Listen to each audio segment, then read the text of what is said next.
It's an early spring evening in New Orleans, and it's a steamy one too.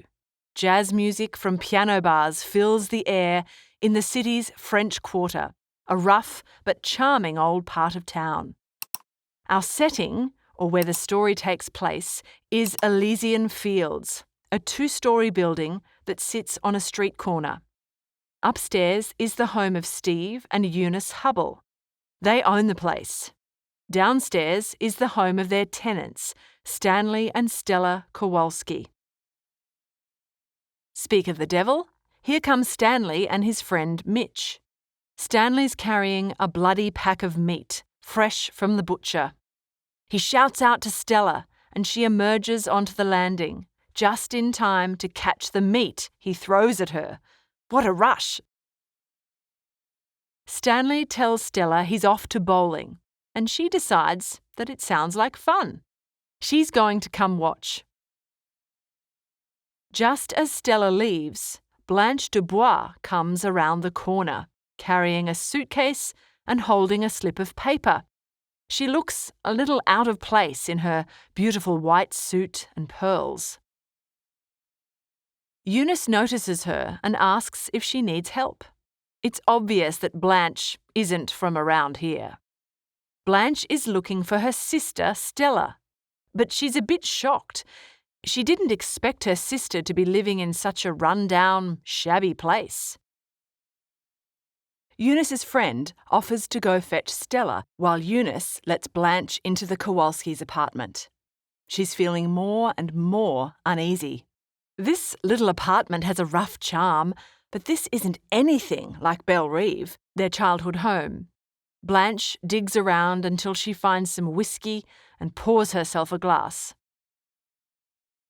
And here's Stella, or Stella for Star, as Blanche calls her. It's a warm reunion, but Blanche barely lets Stella get a word in.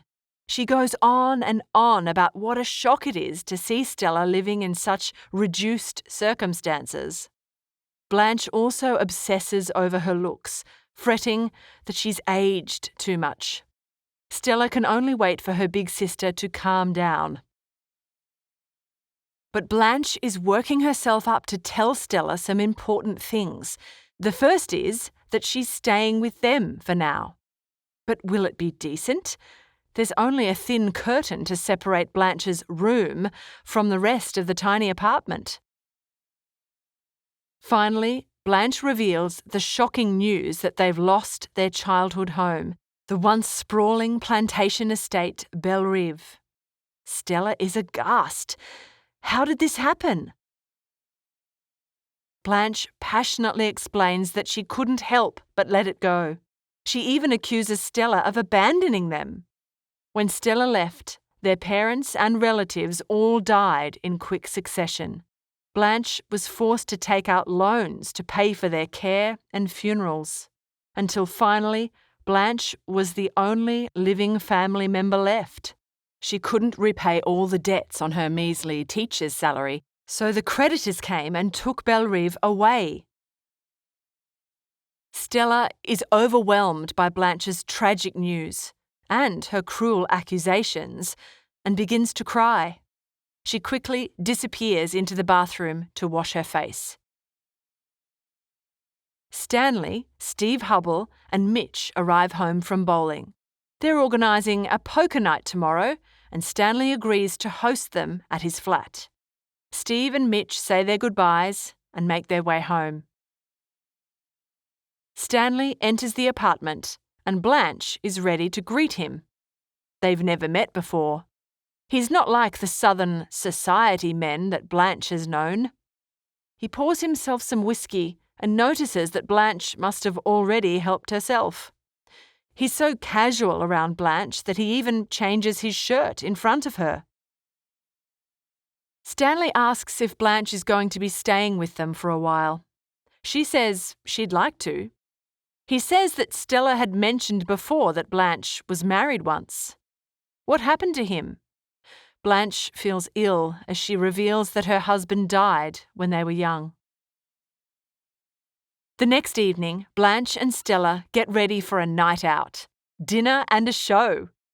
The boys are having their poker night, so the ladies need to stay out until late. Blanche takes a very long hot bath because it helps her relax. When Stanley asks why Blanche needs to relax, Stella shares the bad news. Their family has lost Bellerive, which was under Blanche's care. Stella also tells Stanley to not mention that she's pregnant. It seems to all be a bit too much for Blanche right now, and she wants to tell her later. Stanley is incensed about Bellerive. He suspects that Blanche has swindled them and tells Stella about the Napoleonic Code.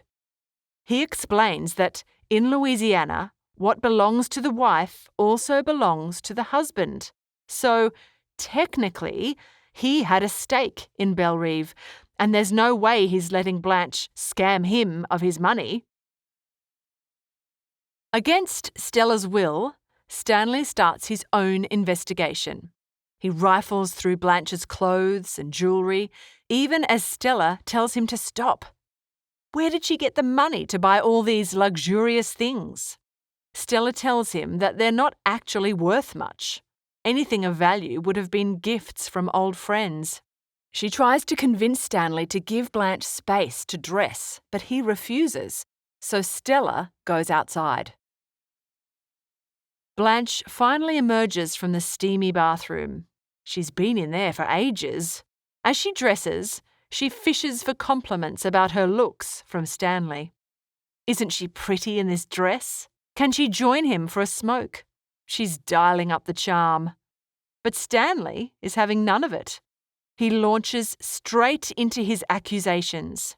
Blanche senses that things are getting out of hand, so she sends Stella off to buy her a cool drink. That way, she can deal with Stanley alone. Stanley is angry, and he's violent. He slams her perfume atomizer on the table when she tries to spritz some on him as a joke. But it doesn't seem to faze Blanche. She has proof that she didn't get any money. She'll show him. She explains that she's got all the papers. Stanley begins to dig through her trunk again, so Blanche helps him, taking out a box filled with papers. He notices a bundle tied with a ribbon and asks her what it is. She dismisses it as old love letters, but he snatches them up, rips off the ribbon, and starts to read them. Blanche is dismayed and threatens to burn them now that Stanley has touched them. She says they're old poems from her dead husband. Stanley is confused by her passionate response, and Blanche is thoroughly drained now. She finally shows Stanley the letters from the lawyers and banks. She finds it amusing that Bellerive has been reduced to nothing more than a bunch of old papers. Stanley insists he'll take the papers to a lawyer to check them, but Blanche welcomes it. Realising that he's probably jumped the gun, he becomes sheepish and quietly slips in the news that Stella is pregnant. Blanche is overjoyed. Just at that moment, Stella returns from the shops, and Blanche rushes out to meet her. Blanche gives Stella a big hug and tells her that everything's settled with Stanley. Stella apologises for Stanley's extreme behaviour, and Blanche dismisses it. She tells Stella that Stanley might be a good protector after their loss of Bellerive. Meanwhile, Steve and Pablo arrive for the poker party and duck into the house.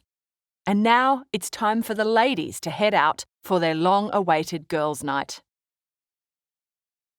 Perhaps Blanche's visit won't be a disaster after all. Then again, she seems to have a lot of secrets and a knack for lies. We hope you enjoyed this Schooling Online production. For more easy lessons, check out our other videos.